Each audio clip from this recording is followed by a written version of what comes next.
Hello and welcome back to Anointed Fire. My name is Tiffany Buckner and today's message is your state determines his or her state. First and foremost, let me go ahead and say this. I have missed you guys. I'm looking forward to spending more time with you in the near future. I have not released a message last week, not even via Periscope. So I want to apologize to my YouTube and my Periscope family. Last week I wasn't feeling too well. I am a lot better this week. I have been working a little bit, but not as much as normal. So yeah, I'm getting caught up this week, and forgive me if I sound a little low. My mom's actually in town this week, so it's 3:30 in the morning. I'm trying not to wake her up. I'm excited about this message because when I was recording a message for you the other day, last week as a matter of fact, the Lord, I'm not going to say interrupted because the message belongs to him, but he pretty much was cutting in, just getting me to say some things about getting you ready for your God-appointed spouses. And I know some of you are saying, well, I want to hear a different message. And I can't wait to release some more messages to you guys because there's a lot that God is saying in this season. But I'm noticing an echo. I'm noticing that he has been using a lot of his prophets to speak on marriage. I've been noticing an echo, and that's usually when God starts, speaking on something. Whenever he's about to make a major move, you'll notice, an echo going throughout his prophets or what have you. So I'm excited about this because a lot of you who have labored and you've waited, you're going to be getting, what it is you've been praying for very soon. Then I have to release a not so good message to those of you who have not gotten prepared. So this is going to be a message within a message. So I'm going to go ahead and get into it. But first, let me say this. I want to say thank you to those of you who have purchased the book Jezebelian. If you have not gotten my book Jezebelian, there's volume 1, The Warrior's Guide to Identifying the Jezebel Spirit, and volume 2, The Warrior's Guide to Defeating the Jezebel Spirit. Both of those books are going to bless you tremendously, even if you don't think you need that type of book. Even if you think, well, I'm not that spiritual of a person. I just, like to live my life. I'm going to tell you this, and this is what's going to get pretty much put into this message. I'm going to make sure you understand. If you are ignorant of the spirit realm, then you cannot ask God for a husband. Because the thing is, you're not going to be battling against flesh and blood. But if you are ignorant of the spirit realm, the only thing you're going to do is fight with your husband's flesh. And you're not going to go into the spirit realm and bind anything up. You're going to be one of those people who keep saying, I'm just praying and the enemy, he's doing this. And I'm just praying instead of saying, Satan, get out of my house. I bind you. You have no right to my family, instead of worrying because you'll be ignorant of the spirit realm. So I'm not going to get into that right now. What I am going to say is, if you have not gotten the books, volume 2 is The Warrior's Guide to Defeating the Jezebel Spirit. Don't know if I mentioned that. If you have not gotten the books, I'm going to leave the link in the information section. Believe me when I tell you, this book is going to teach you the basics. And it's going to teach you the tears of warfare. It's going to bless you. It's going to change your mind. It's going to change your life. I'm telling you right now, get the book. Don't forget what I'm doing. I got some reviews. I thank God for those of you who've left reviews. What I'm going to be doing is, when I get up to 50 reviews on the book, I'm going to take all of the names that have left a review, and I'm going to do a live drawing. I'm going to put your names in a hat or a box or something, and I'm going to do a live drawing. And with this live drawing, what I'm going to do, whoever's name I draw, I'm going to send you a free 19-inch television set. 19-inch brand new television set, shipped directly from the retailer. And I'm doing that as a thank you. I'm doing that, and if y'all heard me talk about it on the last recording, what I'm going to also be doing, I'm going to start doing this for other authors, because I'm going to start pushing and promoting, trying to motivate Christians to not only buy Christian books, but to take the time out to leave a review. So that's one of the ways I want to bless, those of you who've taken the time out, who said, hey, listen, I want this book because it's going to bless me. Or some of you have even gotten a book, even though you're not that privy when it comes to warfare. You're like, well, yeah, I can learn. It is something good for me to learn. But at the same time, I want to show support to the woman of God because, I thank God for what she's doing. I want to make sure that I put a seed into the ground. So I want to say thank you. And my way of saying thank you, because there's only going to be one winner of the 19-inch television set. What I want to do is I'm going to take the first 50 people who leave a comment, and I'm going to be having a 3-day seminar because I want to show my gratitude to everybody who takes the time out to not only purchase the book, but to leave a review. I'm going to be doing a 3-day marriage seminar, or it's going to be 3-part. I don't want to say it's going to be 3 consecutive days. More than likely, it'll be 3 consecutive days, but if not, it's going to be a 3-part seminar. I'm going to have speakers, and everything is going to be online. And for those of you who purchase the book Jezebelian and leave a review, you'll be getting into the seminar freely. So for those of you who have purchased the book, make sure you go ahead and leave a review. Don't miss it, because once we go past 50, then I'm not going to be doing it. So make sure you go get the books Jezebelian and you leave a review on Amazon, not on my Facebook page, not in my inbox. You leave a review on Amazon, and once I see the reviews, whomever's name is drawn, you're going to have to show proof of purchase too, because I want to make sure I put that out there, because one thing about Amazon is it will allow you to leave a review without purchasing anything. So I'm aware of that. So I want to make sure that it's fair. I want to make sure that if somebody has come out, the people who have come out and purchased the book or what have you, that you get your opportunity to win, and somebody else doesn't just pop up and leave a review and they haven't purchased the book or what have you. So anyhow, I'm excited about it. I'm going to be doing a 3-day seminar, and I'm going to do that probably around May. I'll say mid to late May. And it's going to bless you. I'm getting everything geared up. I'm excited about it. So let's go ahead and go into the message, because, God has been speaking. And like I said, I've been noticing an echo throughout his prophets. I've been noticing that he's been saying a lot of things throughout his prophets. I've been noticing a lot of teachers coming out and talking on marriage, speaking on the subject of marriage. I've been noticing a lot of married couples coming out and what have you, and getting the singles ready. And I'm excited about that, because there is an echo, and out of the mouths of 2 or 3 witnesses, a thing is established. So I see God moving in this season, and it's amazing. So like I told you, this is going to be a message within a message. So before we go into your state determines his or her state, I want to give you something God gave me last week. I want to give you something that he said to me last week. I was actually recording it in a message, and I wasn't feeling so good or what have you. So the message is kind of incomplete or what have you, and this is a timely message. So I'm going to read to you the parable of the 10 virgins, and I'm going to actually read it from, I got the NIV pulled up. I think I want to go to the ESV. One second, guys. I'm going to read it from the English Standard Version, but it is Matthew 25, the parable of the 10 virgins. And this is something that God laid on my heart. So anyhow, first and foremost, we know that the parable of the 10 virgins is talking about salvation. It's talking about, Jesus Christ being the bridegroom, and we know that it's talking about salvation. However, God was dealing with me last week, and he was relating this to those of you who have gotten ready, have been getting ready for, not just marriage, but for him.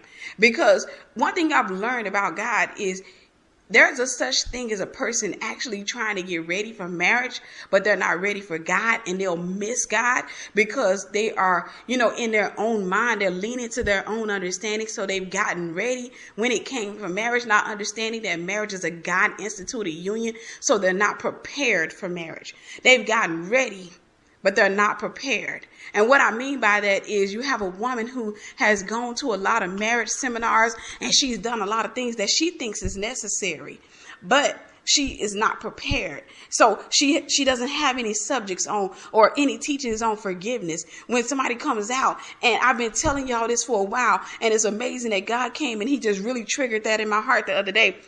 Somebody comes out and is teaching on the subject of forgiveness, and that woman will pass right by that message and say, nope, not interested. There's no pull to go into that message. But then she'll pass by, she'll see a subject up. how to get ready for your God appointed husband. And she pulls in and she, sits there and she gets the information that she's been getting time and time again. So what ends up happening is she becomes top heavy. She's got a lot of information in one area, but the other area is not well fed. It's not nourished. So she's ready, but she's not prepared. And you can mess around and be ready. See, I want you to understand a tree, an apple tree. There is an apple, for example, growing on an apple tree, and it's ready. It's ready, but it's not prepared. What does that mean? You can get an apple off an apple tree and it's ready to be picked. But if you know what they do with an apple, they take that apple and they got to make sure that there's no kind of insects on the inside. It hasn't been prepared. There's nothing on the inside of the apple. You got to make sure that, it's fully grown. If you get an apple out of season, it's going to be bitter. So that's the thing. You can actually pick a green apple and eat it, but you got to let it get to a certain state. Otherwise, it's going to make you sick. So there are a lot of you that are ready, but you're not prepared. So anyhow, I'm going to go ahead and read the parable to you. And like I said, this is Matthew 25. I'm reading from the English Standard Version. Then the kingdom of heaven will be like 10 virgins who took their lamps and went to meet the bridegroom. 5 of them were foolish and 5 were wise. For when the foolish took their lamps, they took no oil with them. But the wise took flasks of oil with their lamps. And as the bridegroom was delayed, they all became drowsy and slept. Y'all remember that, as the bridegroom was delayed, they all became drowsy and slept. But at midnight there was a cry, "Here is the bridegroom, come out to meet him." Then all those virgins rose and trimmed their lamps. And the foolish said to the wise, "Give us some of your oil, for our lamps are going out." But the wise answered, saying, "Since there will not be enough for us and for you, go rather to the dealers and buy for yourselves." And while they were going to buy, the bridegroom came, and those who were ready went in with him to the marriage feast, and the door was shut. Afterward, the other virgins came also, saying, "Lord, Lord, open to us." But he answered, "Truly I say to you, I do not know you. Watch therefore, for you know neither the day nor the hour." We know that message to be about salvation. We understand that the bridegroom there is Jesus Christ. But something the Lord has been dealing with me about is that can be related to marriage as well. Because a lot of you sit back and you say, for example, "God, I want my husband. God, I'm looking forward to getting married. God, I've been waiting. I've been abstinent for a long time." You're ready, but you're not prepared.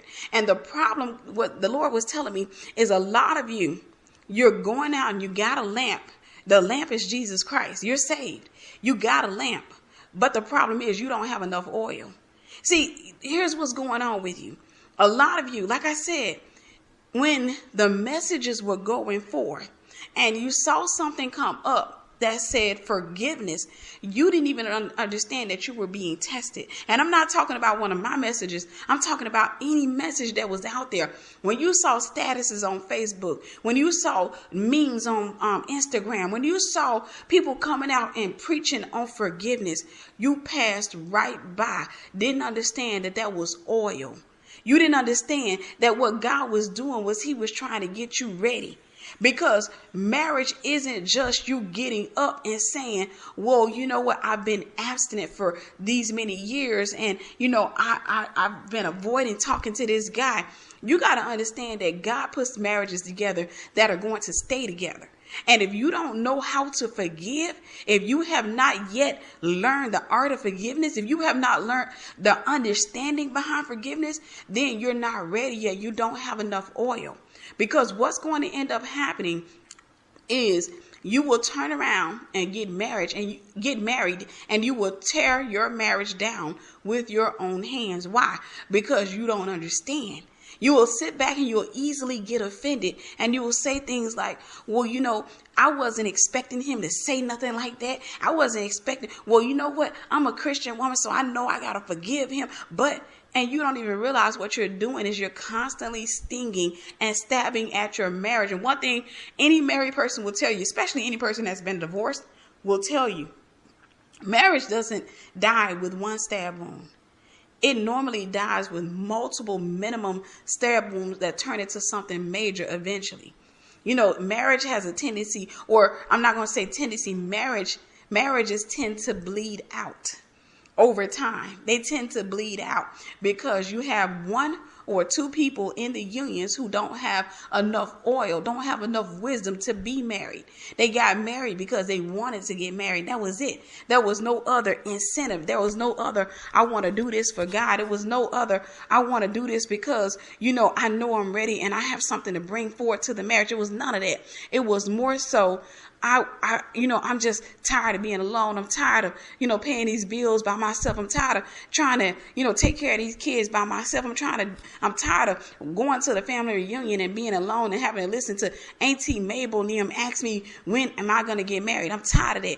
So their reasoning isn't right. And that's the reason why some of you are walking around and you actually have a lamp, but you don't have enough oil. That's the reason why you had so many ministers that were coming out and were telling you, get messages on warfare, get messages on deliverance, get messages on, forgiveness and all that. Don't just go over here and constantly keep picking out of the marriage garden. Go get some other messages, because if you don't know anything about warfare, you're going to attack your husband. Because the Bible tells us that the war is not against flesh and blood.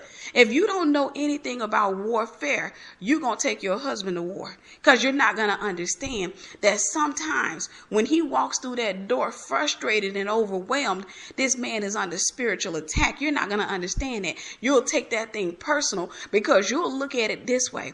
You'll say, he came in the other day with that same old attitude. Now he gonna come home today, and I had all these little great plans, in my head. I was thinking that, okay, he should be getting off work early today, and I want to, us to go out to eat and probably go by a park or something like that. You'll have that in your head. You'll be excited about that. But what will end up happening is he'll come home. And I'm telling you from a woman of experience. I've been married before, because I've been married in my foolish state. So what will end up happening is this man will come home, and you will have hyped yourself up so much about what you plan to do. And went to the bathroom, got dressed up, and I'm telling you, you'll look in the mirror and say, oh my gosh, my hair is perfect. My clothes look good. Everything will look good. But what's going to end up happening is that man comes home. And one thing you will learn about men is that not always the most verbal. They're not always going to come home and say, they're not like women. They're not always going to come home and say, this person said this about me and this person did this and I'm so tired. They're not going to do that. A lot of times a man has a tendency to hold things in because he wants to analyze them. He wants to think them over. He wants to figure it out. And at the same time, he doesn't want you to see him as being incapable of taking care of himself. He doesn't want you to see him as incapable of providing for you. And he definitely doesn't want you to see yourself as his mother and his advisor. So a lot of times a man will come home and he's not going to necessarily tell you what's wrong. Now, if you're not warfare ready, you're going to take that personal. If you're not warfare ready, what you're going to do is you're going to sit there and say, well, I done got dressed up. I've been planning this all day long. I've been walking around this house. I done cooked and cleaned. I done took the kids to daycare. And now we got probably several hours left before daycare closes. So I want us to go out. And he walks in the house and he's not in the best mood. And, he just walks right past you and you just sitting there looking like, okay, so, hey, what I was thinking is I want us to go to the park. And he's like, not today. Let's just say your name is Tisha. And he says, not today, Tisha. Not today, Tisha. And you sitting there and you mad because you're looking at it like this. I have prepared for this. See, you're not warfare conscious. So what ends up happening is you will be the next level of attack against that guy. You'll go up in there and you'll open your mouth and you'll start going off. And you may think that you won't. You may say, well, no, I wouldn't. See, it's one thing to make plans for marriage. It's another thing to be prepared, because I'm going to tell you something. In marriage and in relationships, you will find that you will do things that you said you will never do.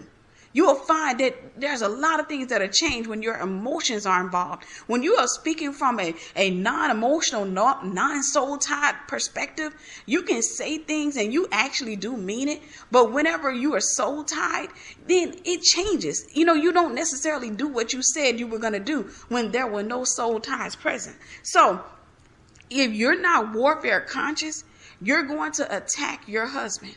You're going to attack him. And you're going to think you're justified in it. And I'm going to tell you, you'll open your mouth, and I don't care what nobody say to you. You'll be like, no. Because this is the second day he came home like that. He came home like that yesterday. He came up in there, and you know what? I gave him a pass yesterday because I understood that he could have had a bad day at work. But you know what? I've been at home with these kids, and I done did all this stuff. And then I got them ready, and I got them over to daycare. I got dressed up. Girl, I'm wearing a brand new dress, and I paid the lady $75 to do my hair. And he can't even come home and give me a proper hello, talking about he tired. And you're going to be going off at the mouth, not understanding that marriages, like I said, they don't die with one stab. They slowly bleed out. And you'll go and you'll just take that little mouth of yours and you will stab your marriage again and again and again and again. And then you'll be confused when that thing starts bleeding out. You'll be confused when that thing starts getting weaker and weaker, because when somebody bleeds out, they start getting weaker and weaker. The more blood they lose, the weaker they get. So you got a lot of people who are qualified for the bridegroom, but they're not ready for him. See, but the problem is you got so many women, y'all listen to me. And this isn't just to the women of God, this is to the men of God. You got so many people who keep forsaking the oil. What they do is they go to the mechanic and they say, well, I want you to give me a tune-up. And they go to the gas station and they keep their car full of gas, but they never take the time to get an oil change. They never take the time to get an oil change. And they will brag and they will say, I take great care of my car. I make sure that the insurance is paid up to date. I make sure that I get a tune-up whenever it needs a tune-up. I've been keeping fuel in it. As a matter of fact, I use the premium fuel, but the car starts acting up and they said, well, I don't understand. I've been taking really good care of this car, but they haven't been getting oil changes. They said, well, I put oil in it, but still the car needed an oil change. And that's the problem with a lot of believers, is that you have the tendency, and I think we all do, we have the tendency to forsake things when we don't understand why we need them. If we think that they make no sense, we think that, I don't really need a message on forgiveness. I think I done forgave everybody. You still need to learn about forgiveness. Because here's the thing. If you're looking to get married for the long term, then you're going to be dealing with a person who's going to repeatedly offend you. And sometimes they will repeatedly offend you in a certain area. The thing is, when it comes to relationships, a lot of you constantly keep going out here and you're getting messages in one area, but you're not getting any teaching in any other area. So you're ill prepared. You're not prepared for marriage. You got enough oil to get you here, but you don't have enough oil to get you where you need to be. So you got on the journey toward Mr. God ordained. And I'm telling you this because I believe that God, if he releases this message, he's basically telling you to get in position. But if you got on the journey toward this message, toward your God-appointed husband or what have you, if you got on this journey and you failed, I believe God will give you an opportunity to get back on the road, to go ahead and get back on the road. Because, like I said, a lot of you, the biggest issue is you ran after the wrong messages. You already had enough gas. You already had enough this, but there was something else you were lacking. And God was calling you to go into that area, but you didn't want to learn about that because you didn't think you needed it. And the reason for this is because you got a misunderstanding when it comes to marriage. You don't quite understand marriage. You still think marriage is just we're going to get married and everybody's going to come to the wedding, and I'm going to have on the most beautiful wedding gown. My hair is going to be flowing. I already got my beautician picked out. I done picked out my dress. I done picked out my ring. I already know who my armor bearer is going to be. I know who my maid of honor is going to be. I know who my matron of honor is going to be. I already know this and I already know that. You done got all of these things ready for your wedding. But your marriage, you don't have enough. You got more plans for your wedding than you do for your marriage. You got more plans for your wedding than you do for your marriage. And when it comes to fighting, if I was to interview a bunch of individual women and I said, so what would you do in the midst of y'all arguing? A woman will talk from a non-emotional, non-soul tie point of view. Oh, girl, I would just, give them the benefit of the doubt. I just, go ahead and I shut down. I'm not going to even argue about stuff. No, when you get married, whatever is wrong with you is going to begin to manifest in that marriage. It's going to be tied, because here's the thing. A lot of times we tend to look at how we are toward our friends, not realizing that women, y'all hear me, we have a tendency to be more merciful toward our friends than our lovers. And the reason is because we've been intimate with our lovers. The reason is because we don't expect that much from our friends. We have expectations of them, but if they disappoint us, we haven't invested that much into them for them to really hurt us in certain areas, especially the areas that are most important to us.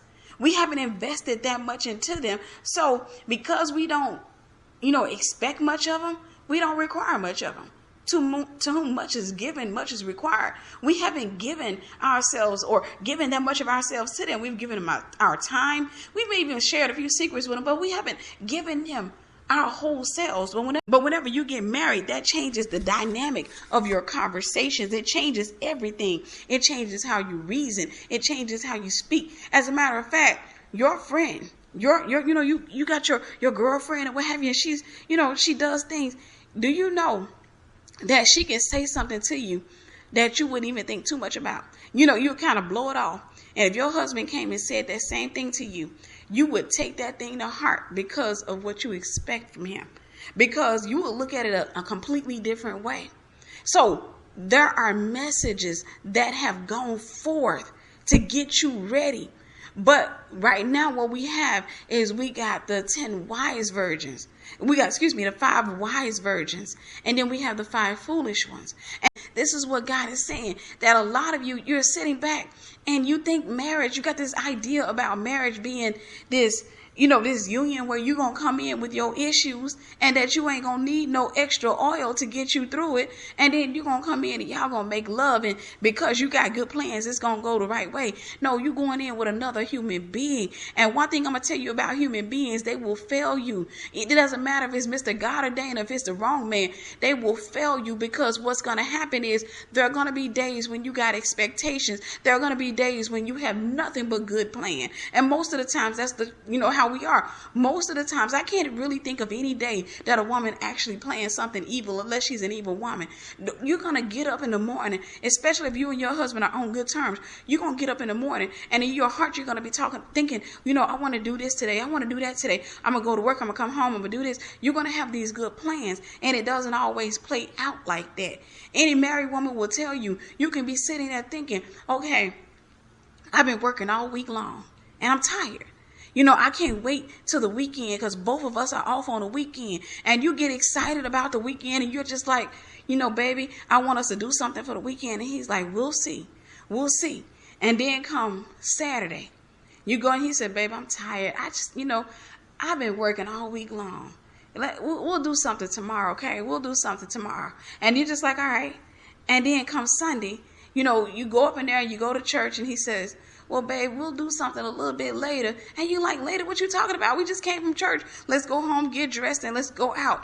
And he's like, well, the game is coming on. Game is coming on. Now, I'm not saying that that's the right thing for him to do, but you got to give him some break. You can't plan things all the time. You can't just take over his life. You got to, there's some give and take that has to happen. And like I said, whenever you're not soul tied, it sounds good. You're just like, yeah, that's so, yeah, no, yeah, I get it, girl. Yeah, amen, amen. And it's easy to say. But whenever your heart's involved and you'd have been working all week long, and you feel like you done did a lot of things for him, and you done invested a lot, and you done did a lot of giving, or I'll say this, you've done a lot of taking, and then you feel like this is his time to kind of reciprocate, and he doesn't give in. And he sits back and he said, baby, I'm still kind of tired. And plus the game's coming on, these people playing those people or what have you. And, I've been waiting for this game or what have you. You're going to sit there and you'll be thinking, I had plans. I wanted to go out in the daytime. And I wanted to go, to this park and hang out or what have you. I wanted to do a walk on the beach with him in the daytime. And then, later that evening, I wanted us to go here or I wanted us to go there. You'll be thinking like that. And then the game will go longer. It goes into overtime. The whole time you get mad because your hair looking good. You frustrated walking around the house. You stomping a little loud. That's what you need to get ready for. Now, like I said, I'm not saying that he's always right in that, because one thing I do believe is that both men and women have to learn balance in a marriage, because sometimes the man has to, give. Sometimes he has to get up and say, you know what, I'm going to forsake this game and go hang out with my baby. But then there are a lot of other times when you got to just leave him alone. You need to go find something else for you to do. Call your friend girl up on the phone and say, hey girl, you want to go out to eat? Because he wants to stay at home and watch the game. And then you got to deal with the fact that he may call a friend of his and say, hey, man, I'm over here watching the Cubs play the Bears or what have you. You want to come over? And, and if they happen to be the same, y'all forgive me. But he says, you want to come over, and you come home and he hanging out with his homeboy. You got to get past that kind of stuff. That's the thing. So like I said, there are a lot of women out there.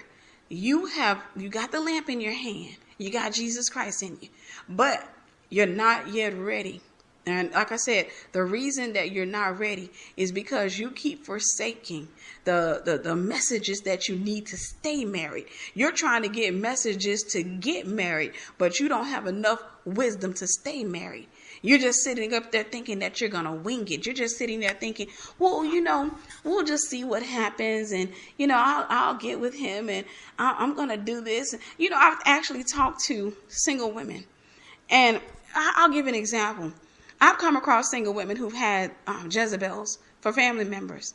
And I've sat back and, I can know it. And they've been sat there and openly said their family is Jezebels.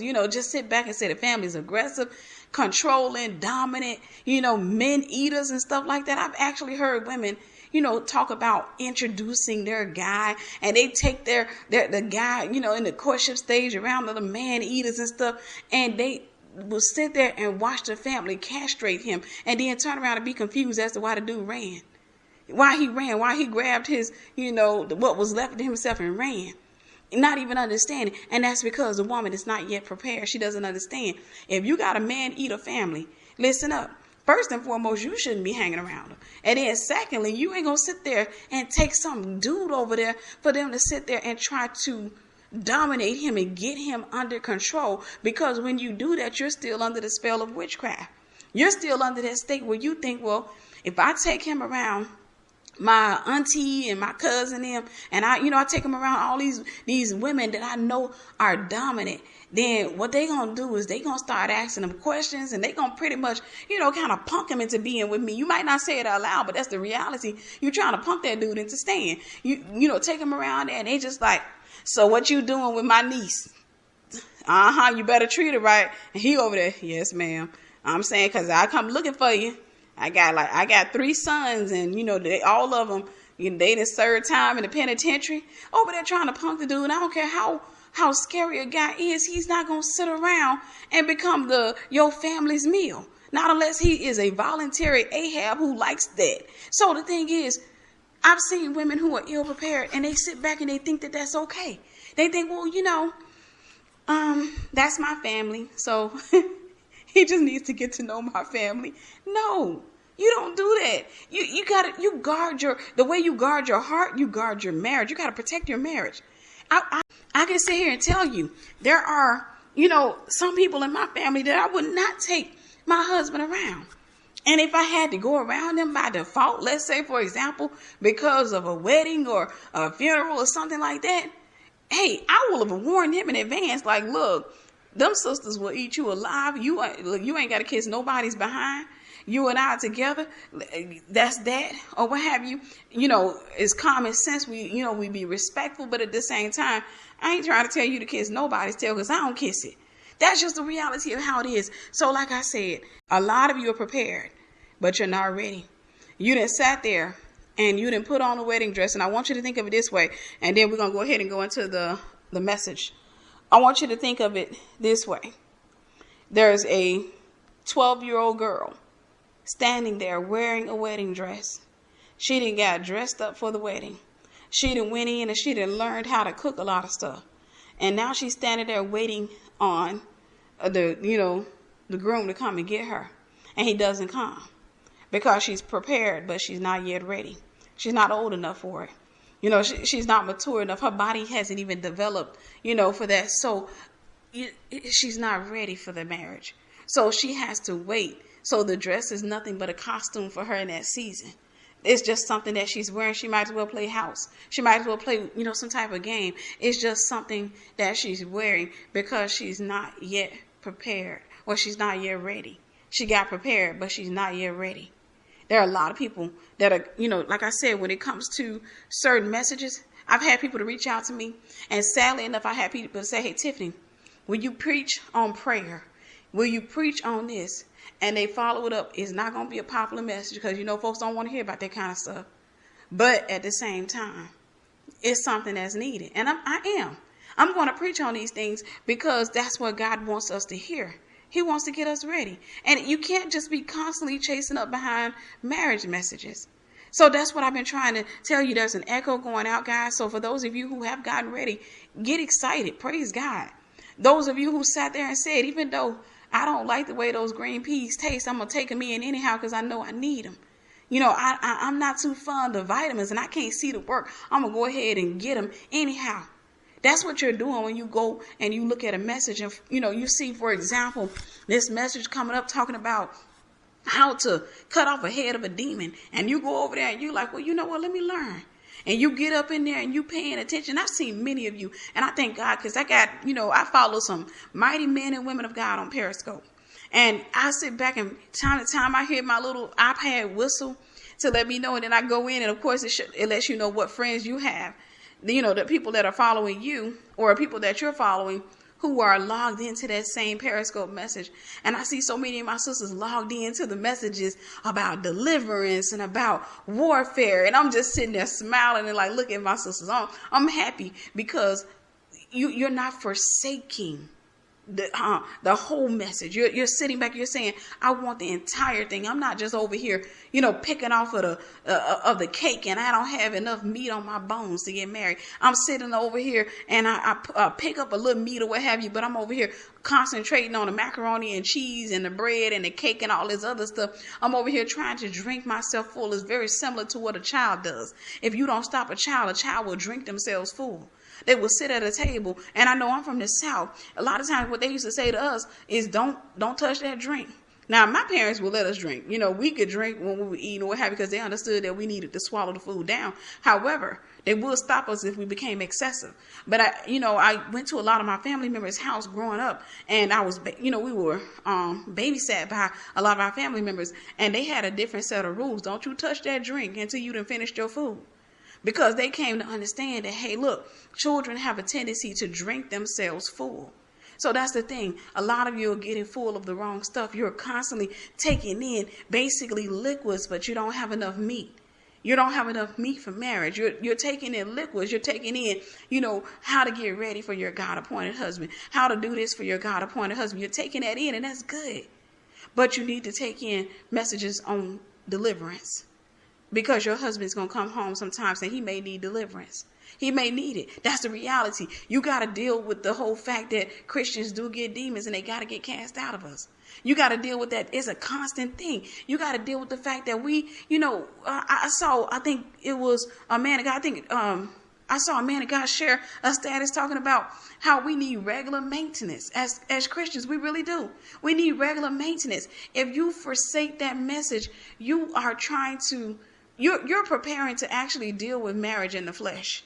And it doesn't work that way, because a demon will walk into your house and you'll be sitting there too busy focusing on the fact that your husband, he came home from work and he's mad or what have you. He's not doing what you planned, instead of saying, hold up, there's something here that shouldn't be here. The atmosphere has changed. Because I know when I was an ignorant woman, when I didn't know, and I'm telling y'all, I'm testifying because I'm gonna put myself on blast. When I didn't know any better, and I was married to the wrong man, and I was the wrong woman for him, and it was the wrong season.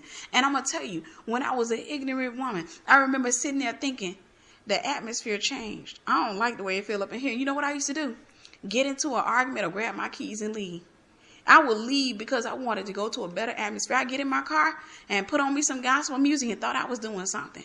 Thought I was doing a nice little Christian thing or what have you. When the reality is, whenever your atmosphere changes, that could mean that there's a demonic presence there, and you need to go into warfare and bind that thing up. That means that you need to be warfare conscious, so you can go to your husband and say to him, hey, listen, baby, I know you say you're going through some stuff at work, but there's something up in here, and I don't like it. It's a spirit up in here, baby, and you be encouraged. But what I want us to do is I want us to pray. Let's break this thing. Let's give hell a black eye. Come on, let's go ahead and break this thing. If you're not warfare conscious, you won't know that. You'll just be getting mad at your husband and doing like I used to do, go jump up in a car and be driving down the highway with your gospel music on, crying and speaking in tongues, when you could have been at home beating the crap out the devil. The devil that kicked you out of your house, he came in and you left. So that's why you need to get messages on warfare, messages on deliverance, messages on finances, managing your finances, messages on forgiveness, messages on, cleanliness, messages on just everything that you'll need for marriage. Don't just be sitting over here starving yourself in one area, but you over here getting, top heavy in another area because you feed on every marriage conference that you find. Remember the parable of the 10 virgins. Don't be the virgin who's left outside because you didn't bring enough oil with you. You done went up over here and you didn't got fuel for the car. You didn't got a tune up, but you haven't got an oil change in a long time, and the car is running out of oil.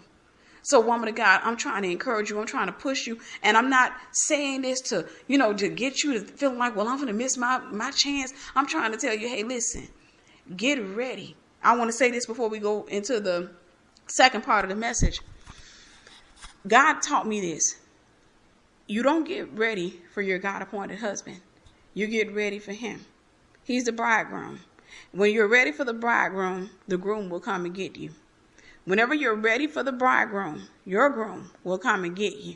That means that I don't forsake messages on deliverance, because I want to be right for my God. I don't want no demon sitting up and me chilling and, over there just like, yeah, man, I guess I'll go hang out in Tiffany today, watch a little TV and all that other stuff, hang out in her house, kick her out of her own house and, disrespect her family and, make her daughter feel ugly and make her son be confused about who he is and what he is. I guess I'll go hang out. No, I want the kingdom of hell to say, I ain't going in there. No, that girl crazy. I ain't going over there. You heard what she did to the last 3 demons that came in? You heard what she did to the last 12 demons that came in? She slapped them around, beat them up, tied them to the wall, stabbed them, pulled their eyes out, put the eyes back in. She was over there torturing them things, and then she was over there laughing. She was sitting up. So that's the thing. You want the kingdom of hell to understand that, hey, look, you ain't coming over here without a fight. You're not just going to come in my house, and I'm going to sit there and cry. So people of God, get ready. Stop sitting up and chasing, marriage. Chase the bridegroom, Jesus Christ himself. So let's go ahead and get into the message. And the message is, your state will determine his or her state. I know, like I said, guys, it's a message within a message. Basically, it's 2 messages. Your state will determine his or her state. A lot of times I get people who reach out to me and they say, well, Tiff, I'm so tired of my husband. I'm so tired of my boyfriend. He walks around the house and he acts like he's God's gift to women, and he doesn't have any respect for me. He doesn't put me first, or he doesn't even put God first. And of course, that means he's not going to put me in the order in which I'm supposed to come in. He puts his friends before me. He's always busy, and they have all of these things that they're complaining about. And a lot of times the problem, that happens is the woman can't really truly see what's wrong with her. And I've come to understand that our relationships are oftentimes a reflection of our relationship with God. Our relationships are oftentimes a reflection of our relationship with God. So what we do to God is what we experience from the people that we choose to give our hearts to. What we do to God is what we experience with them. So what happens is a lot of times a woman will put a man before God. She will put a man before God and sit there, and she thinks that because she goes to church and she got saved, that God is satisfied with his position in her life. She thinks, well, at least I got him. At least I done got saved. And people don't openly verbalize these things. And the reason they don't do it is because they have to become conscious about where they are. And then they have to rearrange some things. So people have a tendency to think if I remain ignorant to it, then I don't have a responsibility to change, and it's not true. So you can actually drive up to a stop sign and completely ignore it and pass by it. And the police officer pulls you over and you say, well, I didn't look at it. And he says, but it's there. You say, yeah, but I didn't look at it. It doesn't mean that you're exempt from the rules simply because you didn't look at the stop sign. So that's the reality. A lot of people sit back and they will put these men first, and the man disappoints them. He hurts them repeatedly. And they come and they say, I'm so tired. He does this to me. He does that to me. I done put everything before him. I make sure he has a hot meal every day before he go to work. I'm always ironing his clothes for him. And I done sat here, always sacrificing my time for him. And he can't do nothing for me in return. He act like, like I owe it to him. And the woman will be going off. And, she looks at how much she's doing for the guy and how much he's not doing for her. She notices that the relationship is not one where she's being reciprocated or her affections are being reciprocated. And she gets really frustrated, not understanding that she's actually seeing the direct response from her relationship with God. She's actually seeing the same thing being done to her that she's doing to God. God sits back and, he does all of these great things for her, but yet and still she puts him on the back burner. Doesn't pray, doesn't have time for him, doesn't, bind up the enemy, doesn't invite the Holy Spirit into her home, doesn't worship the Lord, doesn't obey God, don't want to go to church when she should. When it comes to giving in church, she doesn't want to give. She got this real bad attitude, and she sits back and she thinks that because I'm Christian and because I do go to church and I do give sometimes, and because, let's say I go to church faithfully, and let's say she's a faithful tither, and she says, well, I go to church faithfully, I'm a faithful tither, but she's not obedient. And obedience is better than sacrifice. So she looks at her works and she thinks that, well, I'm doing my part, because she looks at her relationship with God and she doesn't even realize that she's looking at it this way, but it's transactional. I do my part for you. So as God, you are obligated to do your part for me. And that is to maintain my relationship, make sure everything's going good, make sure this guy doesn't go out and mishandle me in any kind of way, including cheating on me. And, we're good. I'm not asking you for too much, God. People don't say this stuff out loud, but it becomes a reality when they get hurt. And you can really see the conversations that their hearts were having with God whenever they get hurt, because that's when that stuff started coming out. But she sits back and she thinks, well, as long as I'm doing my part, then God, you have to do your part. And what happens is God allows her to see that man is flesh and blood. He allows her to see that man is not greater than him. That man is flawed. So that man hurts her, and he has the, certain things that he hasn't gotten past, and he has a tendency to put something else or someone else ahead of her. See, it's a domino effect taking place. So she ends up hurt and angry, and she watches her relationship just crumble to pieces and stuff. And in most cases, do you know that woman will turn around and get mad at God, as if God as if God owed her something. Because I've come to understand that a lot of women actually think that God's supposed to serve them. They think that, it's a transactional deal between them and the Lord. They think that, well, as long as I do my part, then God, you're obligated to do your part. Well, in a sense, that can be true, but it can't be transactional. It has to be it has to be love. It has to be basically, I love God and I serve him, and God's word is going to come to pass in my life, not because I'm serving him, but because I'm staying on the right side of his word, because his word is going to come to pass in my life either way it goes. If I'm on the wrong side, then guess what? The word of his wrath, the word of judgment will start coming to pass in my life. So I can't sit there and complain if I put a man before him, if I sit there and I sin to get my guy and I sin to keep my guy, and I refuse to submit to the Lord, I refuse to submit to my husband, I refuse to do what I'm supposed to do. I can't turn around and complain when I begin to reap what I've sown. You can't sit there and count one harvest and ignore the other one. You can't go to church and say, well, I've been going here and I've been paying my tithes faithfully, and I've been, sitting up in the congregation every Sunday, and I done got on the ministry team and what have you, and I've been on the mother's board wearing my white shoes and all this other stuff. I've been doing all this. So I don't understand why I'm having to deal with this man doing this. It's called a harvest. You are reaping what you've sown. You are reaping what you've sown. So that's why you got to be, intentional about what you sow, because a lot of people don't really believe in the harvest teaching. They'll say it. They'll say it because it sounds good. I've learned that a lot of times people have gotten to the point, a lot of Christians have gotten to the point where they use the scriptures and a lot of things that, that the Bible talks about as nothing but religious cliches, just things they say that sound good. It's no different than saying that, I'm trying to think of a cliche that we love to say, some adage that we love to say. We have a tendency to say the grass is not always greener on the other side. It's just something that we say, and we know it to be a fact, but you got to understand one thing. There's such thing as a fact versus a truth. And whenever you're dealing with truth supersedes facts. And what that means is this, that you can sit there and the fact is you're a good woman. The fact is you're decent towards your husband. The fact is you've done just about everything you know how to do to please that man. But the truth is you're not a good wife. And how does that work? It's because you're not completely submitted to God. It's because you don't know anything about warfare. It's because you don't know anything about forgiveness. So you walking around and you doing all these things that qualify you to be considered in that man's eyes, in the eyes of society, in the eyes of certain cultures. You're doing things that may be considered good, but the reality is, the truth is, you're not a good wife.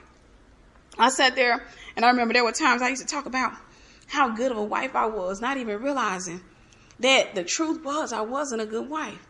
The truth was I had no idea, because here's what it was for me. I was the type of person, just like most women who are not ready for marriage, most women who are not ready for marriage has this problem. I was the type of person, as long as you made me happy, I went out of my way to make you happy. I would go above and beyond the call of duty to make you happy. But if you hurt me, I wanted you to feel the same level of hurt that I was feeling. Here's the problem with that. Think of it this way. Sometimes a guy will do something to you and it hurts a little bit. And you just, you kind of try to push right past it or what have you. You try to ignore it and you tell yourself he's human. But the wound is still there. You haven't dealt with it. And then he constantly keeps dealing these different wounds to you. He keeps doing things that hurt. And then eventually you have this big wound on the inside of you. And then finally this man comes up and he does the smallest thing. But that small thing cuts into that already bleeding wound. And now here I was standing there with this big gaping wound in my heart and in my soul. And I want them to feel the level of pain that I'm feeling at that moment. And he's looking at it like, well, I just simply said this to you, but that didn't justify the over the top response. That was because I had no idea who I was when I got married. And that's because I wasn't ready for marriage. I wasn't prepared for marriage. I'd have sat there, I got prepared for it in so many ways, but I wasn't ready. So the fact was I was a good woman. The truth was I wasn't a good wife. See, there's a difference between a fact and the truth. Fact is a natural thing that culture has established, something we've established according to our culture, our understanding. That's a fact. But truth is what God says. So the truth is, you can't be a good wife if you don't know anything about warfare. Because you will sit there and watch the devil whoop the mess out of your husband. You will watch the devil whoop the mess out of your children. And you will stand there and look helpless. And just sit there and say, I'm so tired of y'all. Why don't y'all get up? I'm so tired of you acting like this. No, you got to do something about it. I can't tell you how many parents will sit there and talk about, well, when it comes to my children, I try not to, yell at them so much. And I don't believe in the whole disciplinary thing. I just believe in taking their Ataris or their Nintendos or their PlayStations from them. Kids be up in the house manifesting all kinds of demons, acting all kinds of crazy, drawing on the wall with blood and everything. The mama's just walking around. I don't know what's wrong with him. He needs a good butt whooping. He needs some prayer. He needs some deliverance. He needs you to be consistent. He needs you to come up in there. That's the thing about marriage. You got to be prepared. Just like parenthood, you got to be prepared. You have to be ready for these things. You can't just get up and say, well, I'm ready. I've gotten ready. Or what have you. So I don't understand why I can't be married. I don't understand why, this is happening to me. So like I said, your state is going to determine his or her state. Whatever state you're in right now, that's what you're telling God that you want. Do you know most people will sit back and they will be in one state of mind, one state, where they're not completely ready, and they will sit there and put in an order for a person who is way out of their league. And I'm not talking about physically. I want to give you an example. You have somebody that comes up and says, God, I want this anointed man of God who's faithful to you, and he's faithful to me. And God, he loves, he's going to love me, and he's going to cover me. He's going to provide for me. He's going to do this. And God, I'm going to be his helpmeet. And the woman doesn't have the qualities that she requested. She doesn't have those qualities. She's not faithful to God. She's dependent on other people. She's dependent on the government. She's dependent on something. She's not yet those qualities. So she doesn't qualify for the man that she's asking for. She's sitting there asking for something that's outside of her league. And that's the thing. Do you know the least qualities you have, the more you're going to actually request? And see, you'll settle for less. You'll settle for way less than what you're worth because you'll get frustrated. But if God sits back and says, okay, and he has a conversation with your heart and he says, what do you want in a man? You will lay out all of your voids. You will lay out void fillers before the Lord and say, I want him to tell me that I'm pretty every day. Why don't you think you're pretty?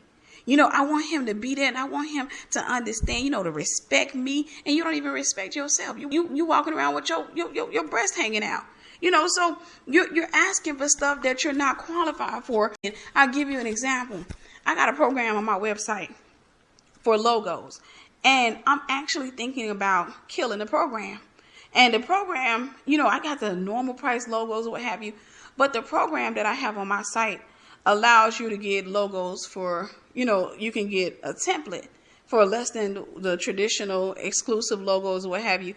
And I instituted this program because I get people to come to my site or what have you. Most people love the designs and everything, so I don't have a problem. But I do get some people that come in who got a $50 mindset when it comes to a logo, be honest with you. They got a $50, $60, $70 mindset. They just like, I don't want to pay that kind of money for a logo. That's just their mindset. Well, I'm going to sit here and tell you that when it comes to those type of customers, they tend to be the worst because they have a tendency to expect more. They want more of your time than a person who actually wants to pay you $200. They want more of your time. I tell you, they want to stay on the phone with you longer. So what they do is they come. I got this program. And I tried to make the program, I tried to put all these rules together to try to make sure that the program ran smoothly because I've done cheap logos before. And I understand that anytime I've ever done cheap logos, boy, you get some of the worst ones out. They don't want to abide by the rules. They question every rule you got because they want to keep manipulating the rules to try to get a $200 logo out of you for $50. They want to try to manipulate the rules to see because they're looking over there at the $200 logos and they say, man, that logo, that bad, man, that thing look good. That girl knows she did good on that. But then they'll come over there to a $50 logo and they'll say, add this and add this and add this. And I'm like, well, it's $10 per image, that you add or what have you. Or if you get a non-exclusive design, I'm sorry, sir, we don't add images to that. And they get over there and I tell you, they act all kinds of silly because they want to pay for something, but they don't want to pay the price for what they actually want. They want to come in with a $50 mindset and, with a $50 bill and try to see if they can get $500, $600 worth of work out of you. Because all out honesty, they actually request more than my $200 customers request. My $200 customers are like this. Oh, I love that logo. Oh, how much is that? Okay, so how much is it to make a change? And I said it's $10 change. Okay, so yeah, I want to do an image change. I want to do this and what have you. And I tell you, those transactions are so quick and so smooth. But the ones that cost $50, they come in and they say, I want to change this, and I said it's $10 per image. $10 per image. Well, that's more than the logo itself because I don't want to make like 5 changes. Well, that's fine, man, but it's $50. It's $10 per image. If you want to make 5 changes, it's going to be a total of $50. Well, I don't understand. If I'm telling you, you got a dove on there, and I don't like the dove, and I want to use a different dove, well, I got to pay you for it. And I tell you the truth. Those people will sit up on the phone. If you let them, they will sit up on the phone and argue with you because they think that if I scare you, if I intimidate you, if I use my voice, if I sit here, if I can yell loud enough that you're going to finally say, you know what, ma'am, I'm going to give it to you this time, but I ain't that person. I'm not that person. I say that's the rules. I'll go ahead and they just going to have to go on. So the thing is, people have a tendency to be that way with God. People have a tendency, what they have a tendency to do is they'll go before God and say, well, God, I've been trying, I've been doing my best, and, I've been reading my Bible, and I go to church from time to time, and they give the least, but they want the most in return. And then whenever they get the man that they qualify for, they complain about him. And they go before God, and they get married, and they sit up there, and they, go up to God and start crying, and they saying, I don't understand. I didn't sit here, I didn't serve you. Transactional. Well, you got to understand, listen, you did not put in what you're requesting in return. You didn't put it in, so you can't ask for it. You can't sit there and tell God how faithful you have been to paying your tithes when you haven't been faithful to him. You got to understand that God wants your faithfulness. He's not so concerned about your sacrifice. He wants your faithfulness. He wants to see your heart submitted to him. He wants to be number one in your life. If he's not number one in your life, how dare you tell him to make you number one in his? How dare you go to him and tell him, well, God, I don't know. I don't think it's fair. I didn't sit here. I make sure every day on my lunch break, I speed home to make sure my husband has something to eat. I go cook because his lunch break going to be like 30 minutes after mine. I go to the house and I heat up his food and, I make sure everything looking good up in there. And I do, and then he don't even have the nerves to say thank you. And God's like, well, I do all of these things for you and you don't say thank you. You don't come and praise me. So you're going to always get what you have sown. You're going to reap what you've sown. You can't complain when you get a harvest that look like the harvest you put out. You can't complain when you get a harvest that look like the seeds you've sown because you're expecting more in return because you're walking around thinking that, okay, he's God and he has the ability to do more, so he owes me more. I'll tell you this. This is one of the reasons, for example, I stopped dealing with certain types of people who have a certain mindset. Because people have a tendency, if they feel like you got more than me, and it's not always the case, if they just assume that, if they think you got more, they request more, or they expect more from you. I stopped dealing with folks like that because you can go, for example, you can go to a place, go out to eat with a friend, and that friend thinks that you got money, and they think you got more money than they got, and they will sit there and act like they got amnesia, like they can't find their wallet when the waitress come around and say, who's got the ticket? And they sit there and be scratching their head or what have you. And they'll act like they're in a daze hoping you will say, I got it. I got it. And they just sit there, or they'll go to flinching through their purse. Where's my wallet? Oh my gosh. If it's a guy, he's sitting over there going through his wallet. Man, I thought that, and then turn around and get a waitress a debit card or a credit card they know is expired or what have you, just so she can go run it and come back. And I'm sorry, sir. Or I'm sorry, ma'am, this card is declined because they want you to pay for it. I stopped having those type of friendships because the thing is, they don't know how to reciprocate. There's a thing of honor.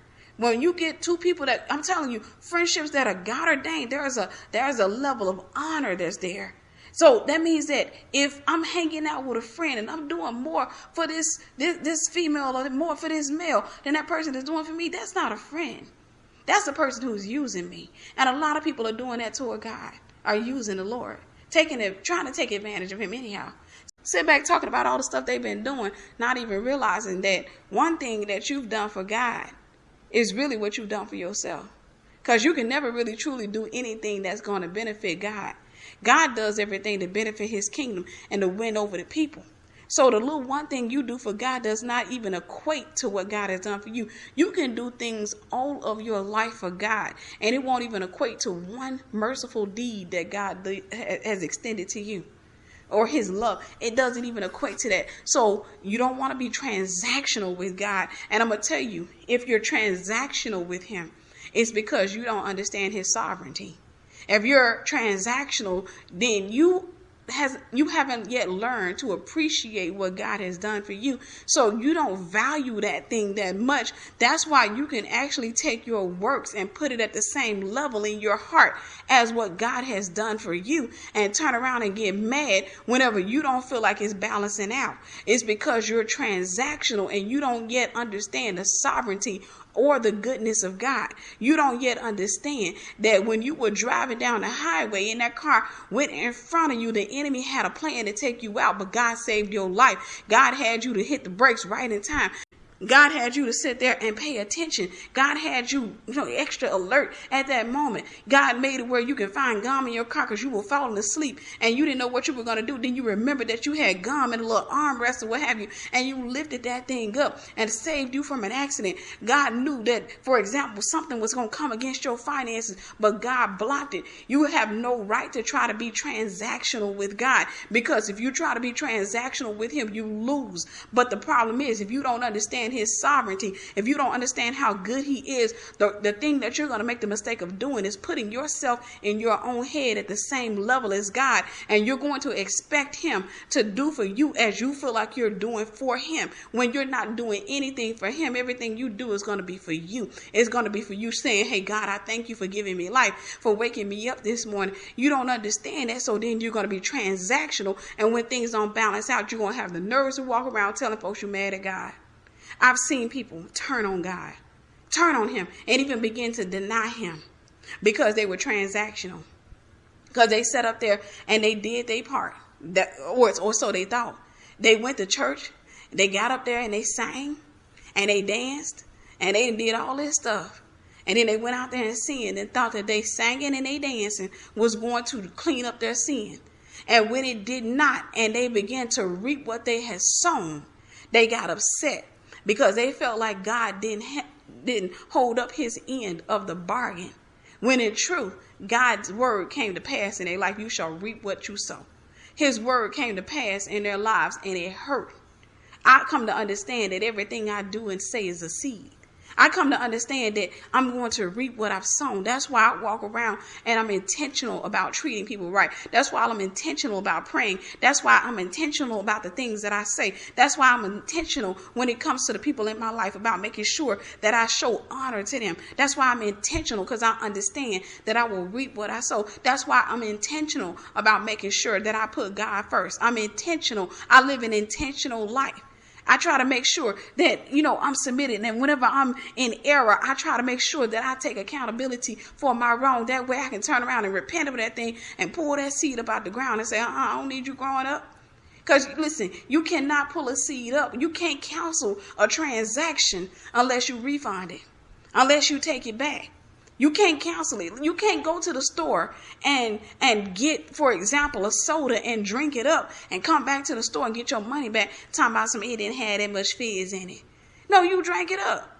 You drank it up, then hey, get out the store, sweetie. You should have bought it back. You sip it, what have you. So the thing is the same thing in life. If you're gonna sit there and go to God and talk about, something, or for example, if you sin, you don't repent or you don't take accountability, and you're too busy looking at what everybody else did wrong, instead of you taking back the stuff that you said, instead of you taking back the things that you did, instead of you taking back the things that are in your heart and confessing those things to God and getting that stuff out, you're going to reap it.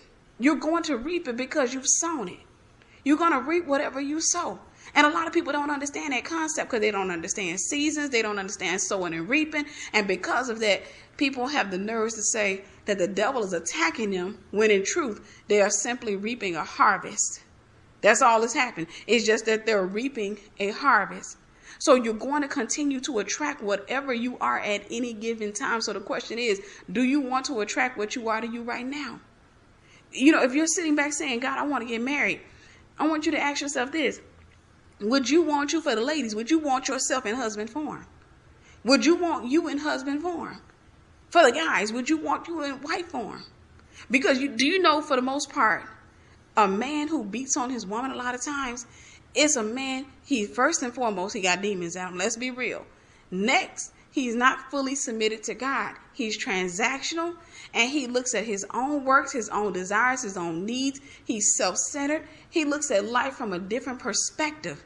And this man will sit there and he will do something nice for his wife, and he expects the world in return because he's transactional. See, he looks at the heart behind it. Well, when I went out there and I bought you, for example, that $4 box of chocolates, I really wanted to make you happy. He doesn't look at the fact that, hey, you had $1,700 in your pocket. You could have did something really nice, but the woman still appreciated the $4 box of chocolates. But to him, he may look at it like, I did something big. To him, he looks at it like, I made a grand gesture. So when he comes home, he expects a grand response.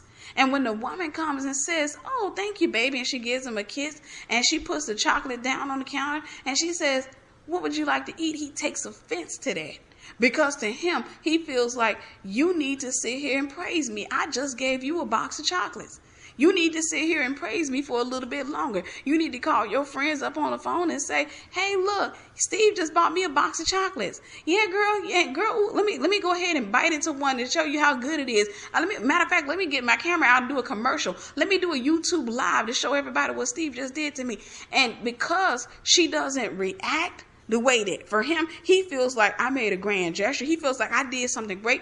Because she doesn't react that way, the abusive man, a lot of times, he'll go and sit in a dark room and take in, and he'll start thinking, I done went out of my way, got in that traffic, and I took the exit. I could have went the other way, but I took the exit so I can go over here to Dollar General and get her that box of chocolates. And I took the exit, and I took time out of my schedule or what have you. I could have been home, because what he's really saying is, I'm normally selfish. I wasn't so selfish today, even though it was a selfish gesture, because he wanted something in return. It wasn't, he didn't do that because he loved his wife. He wanted something in return. But for him, he looks at it as a non-selfish gesture. So he thinks, well, I took the exit instead of, going the other way home. And I did this for her. And I came home and she, had me, came out and hugged me and kissed me and took me to the bedroom and lit some candles and made love to me. Then got up and did a YouTube live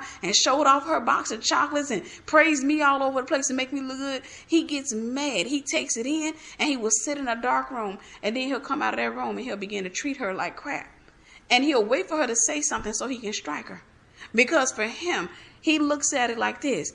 The value to him isn't the $4, isn't the fact that he came outside of himself in his own eyes. But he doesn't realize he honestly did that because he wanted her praise. He did that not because he loved her, but because he wanted her to praise him, because he wanted her to make him look good. He doesn't realize that. And because he doesn't realize that, he'll come and take it out on her. Do you know a lot of y'all doing the same thing to God? You sit back and you do this gesture. And because it's a big gesture to you, you're not used to doing anything for God. You don't go to church and give that much. You don't support anything Christian because you don't do that much for God. You go to church one Sunday and you put $100 bill in the offering bucket or what have you. And all of a sudden you think God owes you the world. You think that this is a big gesture. No, it's a big gesture for you. And it was a self-centered gesture. It had nothing to do with you loving God. It had nothing to do with you wanting to support the kingdom. It had everything to do with what you wanted to get in return. That's a selfish gesture. So that's you having an abusive relationship with God, but God is not about to be abused by anybody. He's not going to tolerate that. That's you trying to force God to move when God only wanted you to do just come and love him and submit yourself to him, and all this other stuff will start coming into play. Do you know that the more you love God, the more you'll give? And it won't be a transactional thing. When a man loves you, for example, he's not going to come and buy you a box of chocolates just so you can give him something in return.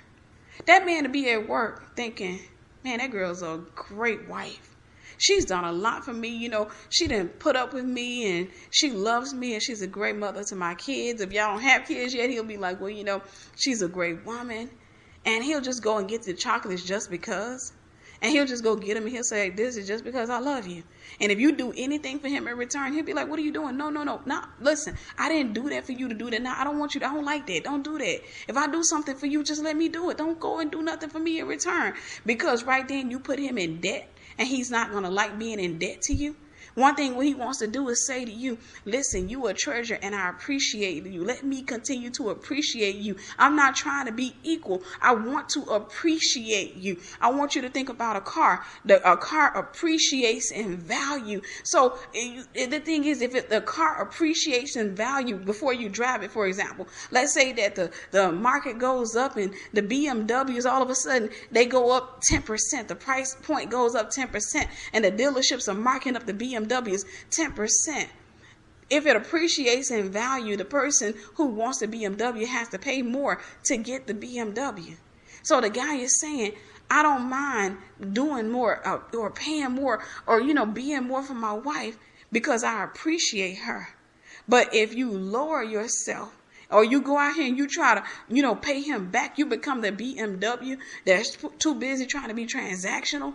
And so basically you are not allowing him to see the value in you because you're too busy trying to compete with him. It's a good thing to do for your husband, to buy gifts for him or what have you, but you got to learn to let people appreciate you. The problem is, like I said, a lot of times we ask for men that we are not qualified for, and guys, you ask for women that you are not yet qualified for. You're constantly asking for people that you're not quite ready to have. You're sitting up there talking about I want to have a wife, and I want her to be beautiful and curvaceous.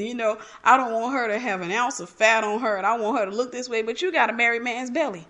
You walking around here and you hanging over and you looking at everything that's curved up, right? I mean, how many of us have seen this? How many of us, ladies, we've seen it, guys, we're talking about. A lot of guys walk around and they sit back there, big old stomach sitting all the way out there talking about something. Yeah, man, I couldn't get with that girl. That shit look too big for me. She got about the same amount of body fat that you got. But you just sitting there talking about some men are visual. Well, women are too. We got eyes too. We ain't blind. We can see you too. So the thing is, people have a tendency to ask for what they are not. Guys say, I want an athletic woman when you sitting over here with a beer chug belly. So that's the thing. You got to understand that you only qualify for what you are. You only qualify for what you are. So you're going to only receive what you put out there. You can't sit up there and say, well, I'm Christian and I got the faith of Jonah. So I should be able to get me a decent God-fearing man who, drives a BMW, has a, nice house, and he can take care of me. But you sitting up over there depending on the government, depending on everybody else, ain't trying to do nothing else with your life, not trying to come out of that old mindset, hanging around the same old friends, talking about you want a man who don't hang out with his boys, but you still hanging out with them old gossiping girls. I mean, how many times have we seen this, ladies? We've seen it. Girls sitting up there complaining about her man. I don't like his friends, but he don't like yours either. That's the thing. So you can't go out into relationships trying to get whatever it is that you haven't put out there. Because like I said, a lot of times we don't understand the principle of sowing and reaping. And that's the biggest problem, is that we learn religious jargon. We learn religious words. We learn how to quote them. We learn how to, and they become nothing but adages in our lives. We learn how to say what we, think is right. And we think that we can chant God's favor into our lives. We think that we can go to church and say, money coming to me. And then all of a sudden money going to come over there and say, I heard you call me. No, the thing is, you got to understand the principle of sowing and reaping. You can call money to you and money come look at you and just like, well, you ain't sowing nothing, and throw his hand up and walk right away from you because you don't understand the principle of sowing and reaping. If you're not obedient to God, you cannot expect a man who obeys God to come into your life, a man who is worthy of getting you to submit to him. And then you're going to complain because you're not going to want to submit to him.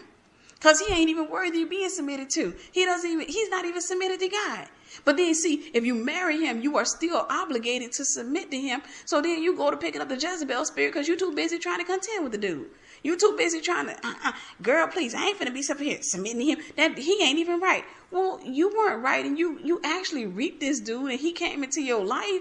You weren't submitted to God, so now you're married to your reflection. Only in the natural. You get a chance to see the same thing you've been doing to God manifesting right there before your eyes. You're going to reap whatever it is that you sow. You're going to receive whatever it is that you put out. Whatever it is that you are right now, that's what you're qualified for. So if you want more, be more. Don't sit there and say, I want my husband to be like this. I want my husband to be like that. No, what you got to do is you got to put the effort to become whatever it is that you want. You want a successful man, try to become a successful woman.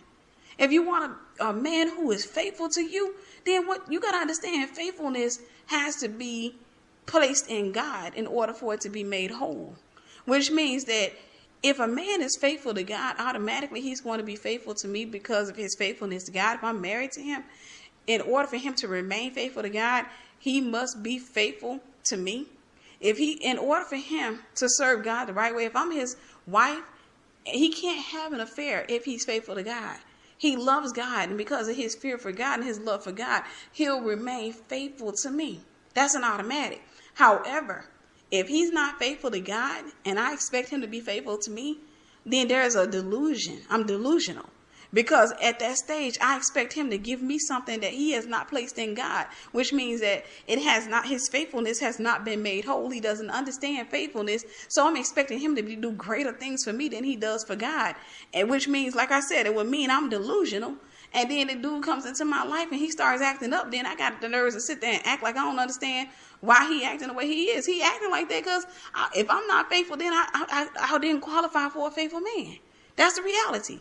If I'm not faithful to God, I didn't qualify. I don't care how faithful I am to the man. If he's not faithful to God, or if I'm not faithful to God, I don't qualify for a faithful man.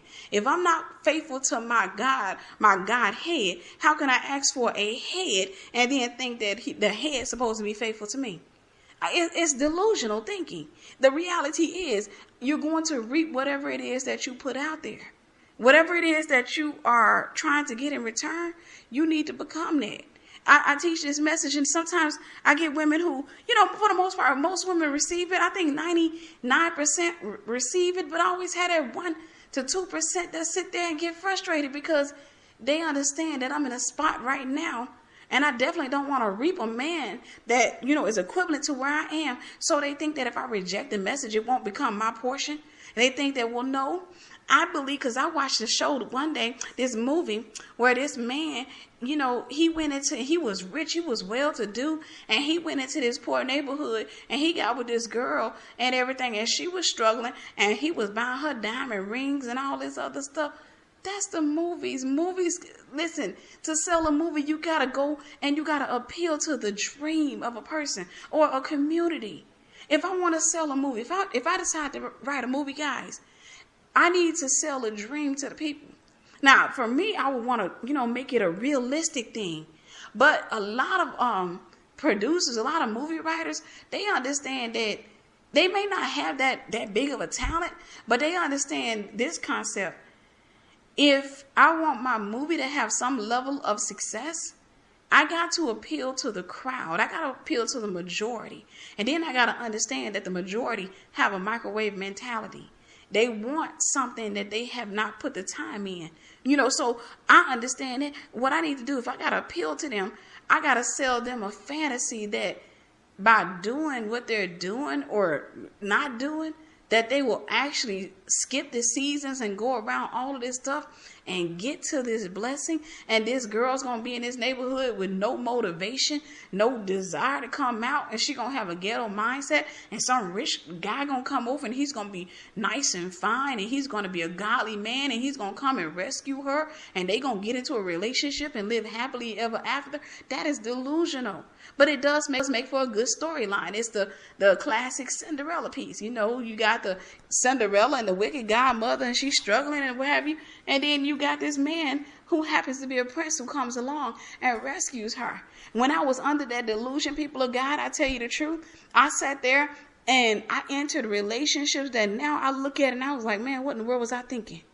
I look at it now because of where I am. I realize that I'm in a greater place, and I'm like, what in the world was I thinking? But because of where I was, anything looked good to me. If you go, for example, you go to a family and everybody's hungry and they're starving.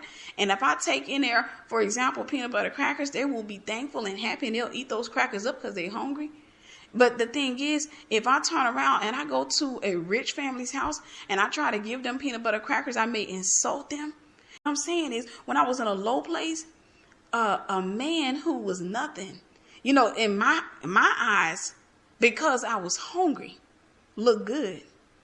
You know, he was like a fine treat. It was like, oh, praise God, or what have you, because I was hungry. But what I was hungry for, I was looking for it in a man, but it wasn't in him. But he just looked good because I was hungry.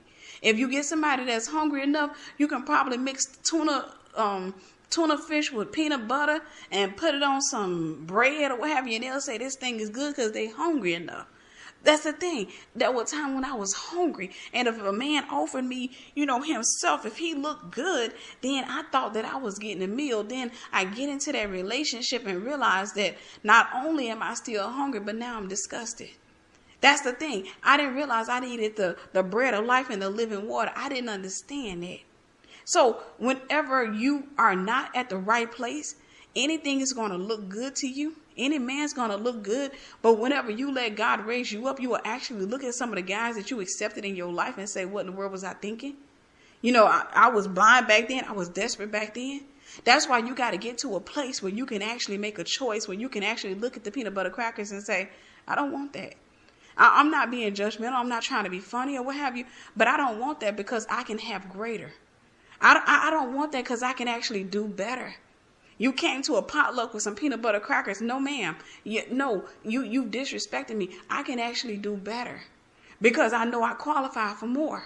We all got this saying, beggars can't be choosy. That's the thing. A lot of you are spiritual beggars. You're sitting back and you're desperate because you've given so much of yourself to a man. So you've discounted yourself so much to the point where anything looks good. If it's anatomically correct and it's got a job and it sits back and it look halfway decent, you like, okay, praise God. And you like, I'm just going to accept him because you know what? We can't be judgmental. No, you hungry. You hungry. And this dude come along and he look like, what you need, but eventually you'll find out that he's not enough for you. You'll find out it's not a condescending remark toward him. He might not be your God-appointed husband, or he may not be ready yet. But you're going to always attract what you are and where you are. You're going to always attract whatever you put out there. That's what you're going to get back in return. And that's what people get, mad about, is that they keep on reaping what they've sown and they don't like it because they think that, God is God and he has more. So therefore he's obligated to do more for me. So even though, if God was a human being, I took him out to McDonald's and I served him with a Big Mac combo and I even let him large it, he is now obligated to take me out to a nice 4 or 5 star restaurant because he can afford to do that. So, that's the reality of people.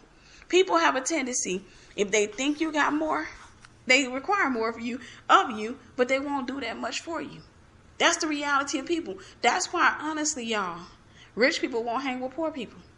I used to sit back and I used to think, when I had this, broke down mentality, I used to sit there and think that, rich people were high-minded. I used to think that they thought they were better than everybody. And of course, we know that some of them do think like that. But I used to think that they were high-minded. But then after a while, God started doing things and I started, meeting folks and stuff like that. And people come into my life not even realizing, You write books, people automatically assume that you're rich. That's the reality. They automatically assume. And, of course, anybody with common sense don't discuss their finances with nobody. But people will come into my life and assume that I'm over here rolling in dough or what have you. And they come in and they think that, well, I don't have to do that much for you. But dang it, you better do a lot for me in return. Because, girl, you done wrote how many books? I've had people to come into my life and that's not something they verbalize. But it's something I got a chance to see, that it was a part of their mentality. Because I got a chance to see that they had this mentality where I'm going to take you and buy you a loaf of bread. But once I buy you this loaf of bread, and nobody's bought me a loaf of bread, but it's just an example. But they got this mindset that I buy you a loaf of bread and you owe me groceries.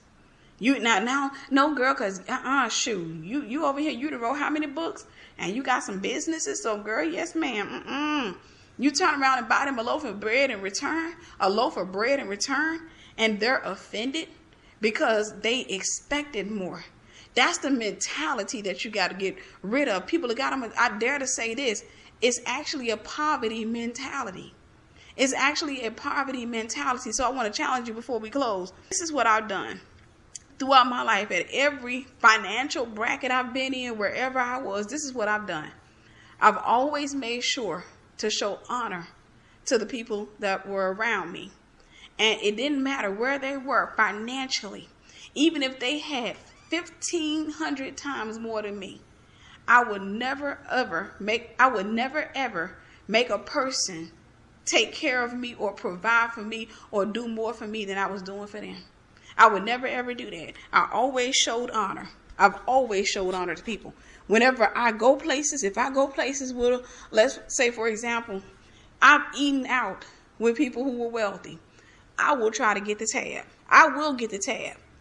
So the thing is, I'm not going to sit there and just say, well, because you're wealthy, I don't think that I should have to pay for the dinner because my situation. I don't think like that. Because what I'm doing is I'm saying that I want to show honor to you as a person because I want honor in return, not just from you, but from others. But I don't expect you to do greater for me than I've done for you, because I'm not trying to come into anybody's life and use that person. I've always made sure that, and I did this even when I was in the world.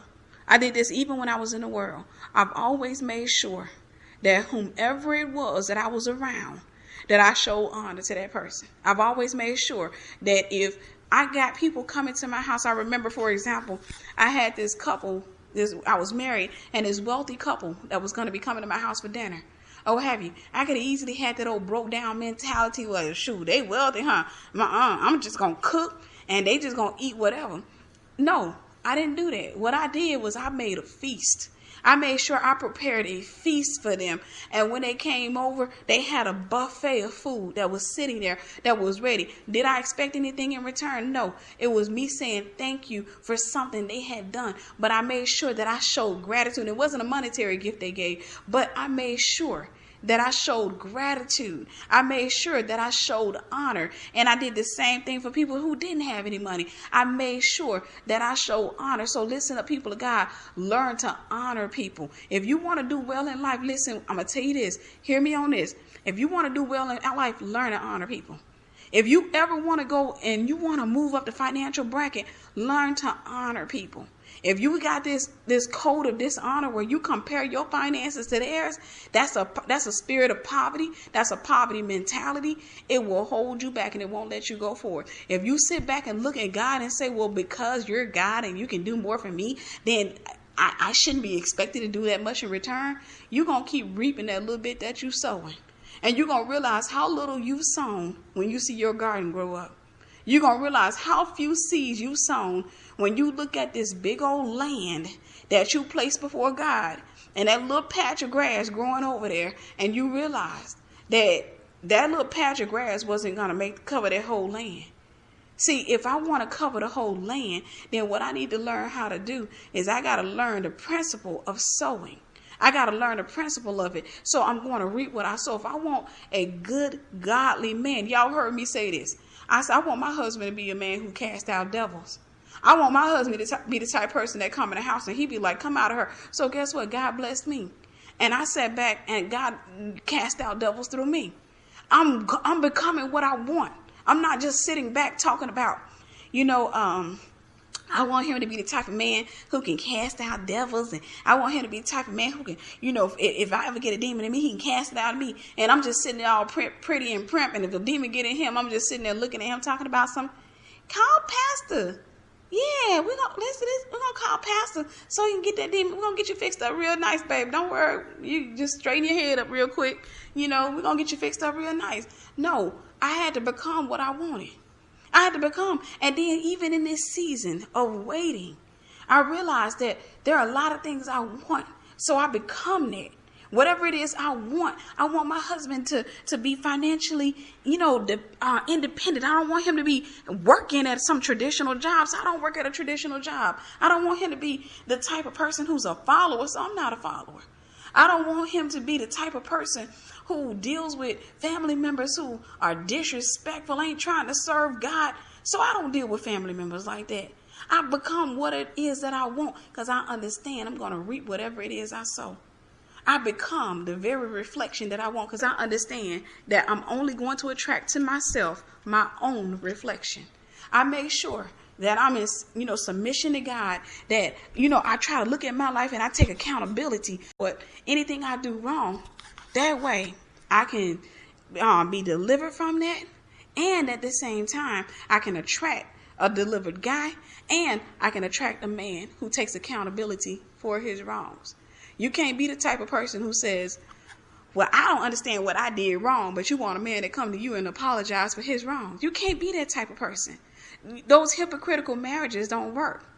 So whatever it is, whatever you are, that's what you're going to attract to yourself. You got to realize that. Whatever you are, you're going to attract that to yourself. So be what you want. You want a man who's financially independent. Get up, listen, come from in front of that television set and stop letting them sell you dreams. God is going to place you in position. I'm not saying that if you want a rich, godly man, that you got to be a rich, godly woman. I am saying you got to be a godly woman who got a rich woman's mentality. I am saying that. You got to have that mentality. You cannot be sitting there struggling and dependent and just sitting up there with that old broken down mindset and expecting somebody to come pull up in a BMW and sweep you away.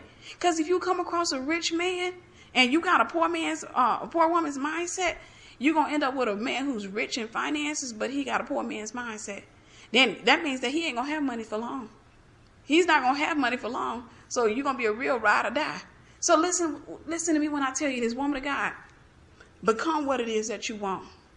You're going to attract what you want because that's what you qualify for. You only qualify for what you are.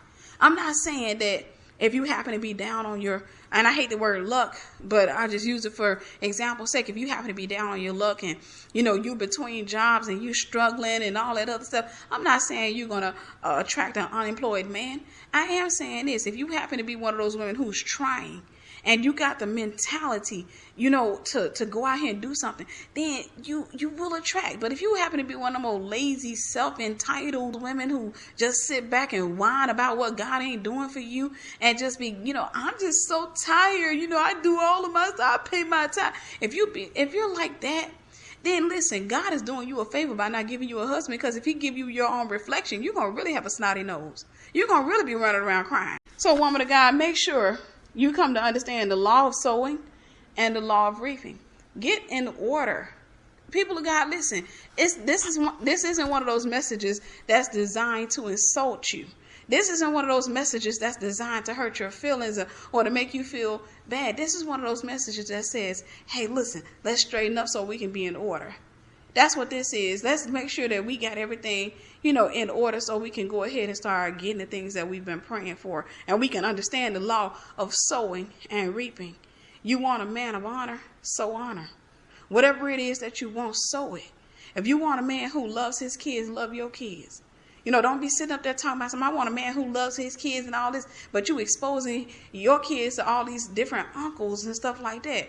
Whatever it is that you want, make sure you sow that thing. Then you'll get it in return. You can't expect a man to come in and be a better father to your children than you are a mother to them. You can't expect that. You can't expect a man to come in and just make your life better. All of a sudden those bills that you haven't been paying, that he's going to come in and start paying them. Yeah, we've seen stories where women have gotten guys who suddenly shown up and just made their lives a little bit better on the financial end, but it was just on the financial end. That woman was able to smile temporarily, but that man turned around. A lot of cases turned out to be a nightmare, because whatever you're not sowing, you're not going to reap. It doesn't work like that. I know we want to believe in chance. We want to believe that, somebody can be lucky and, just sit there and wait. But even people who win the lottery aren't lucky. If they lucky, they got bad luck. The thing is, they will win the lottery and they don't have the right mentality. So they're still surrounded by the wrong people who end up driving them nuts, constantly going into their pockets and reaching out to them. And then they got to sit there and deal with the real threat of losing these people. They got to deal with the real threat against their lives. They got to deal with a lot. And before long, they've run out of money. And they're sitting there, and all they got left to look at is a bunch of folks riding around there with new cars and new houses that they can't even appreciate because they didn't pay for. And they sitting there broken. Them folks ain't studying them because they didn't understand the law of sowing and reaping. I don't want to win a lottery. That's why I don't play that kind of stuff. I don't want to win a lottery because I may not be ready for that. I would rather God give me what he says I'm qualified for, because that means I have the mindset to receive it. That means I have the wisdom to hold on to it. I won't just get it. I have the wisdom to hold on. So the question is, how many of you have the wisdom to hold on to a husband? How many of you are just prepared for the wedding, but you're not ready for the marriage? That's the question. People of God, I love you. Make sure you check out the cell phone link. I got some messages up there, and I'm telling you, there are some bold, powerful messages. Y'all check them out. I will talk to you very soon. I love you. I hope this message blessed you, and God bless you.